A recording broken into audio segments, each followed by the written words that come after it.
Ashamaa Finfinnee akkam jirtu oduu yeroo kanaaf qabanne simbiraan keenya oduu faana kan sifaana turu ani qaxalee keessaniiftudha. Poolisiin magaalaa Finfinnee nama qabiyyee aadaa amantii fi duudhaa Itoophiyaa faallaa ta'an miidiyaalee hawaasaa irratti qoodaa ture Miliyoon Dirribaa to'achuun beeksiseera. Nama kana to'annoo jala oolchuun qorannoo irraa gaggeeffamaa jira jedha poolisiin ibsa galgala kana baaseen.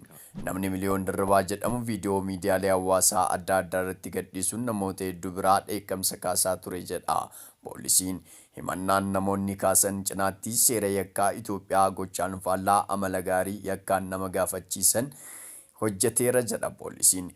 Poolisiin Finfinnee qabiyyee Miliyoon gadhiise keessaa kan dhiyoo paantii dubartoota fi qabduu harmaan mul'ate kabaja dubartootaa kan tuquu fi safuu kan cabse waan ta'eef to'annoo jala oolfamee qoratamaa jira jedha poolisiin.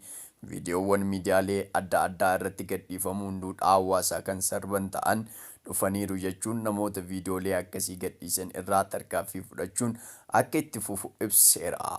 Miliyoon Dirribaa naannoo birbirsa gooroo yookaan piyaasatti viidiyoowwan isaatiin putaantaa yookaan qabduu harma dubartootaa kaawwatee socho'uun viidiyoo agarsiisu qooduun booda miidiyaaleen hawaasaa gubbaatti hedduu erga qeeqameen booddee to'annoo poolisii jala oolfameera jedhame. Oduu eetawaa bifa kanaa qabadhe akkasiin dhiyaadhuuf tiiktookii koo fooloo laayik riipoost koppii liink gochuun na bukkee dhaabadha jechuun hawwii koo yeroo hundumaati.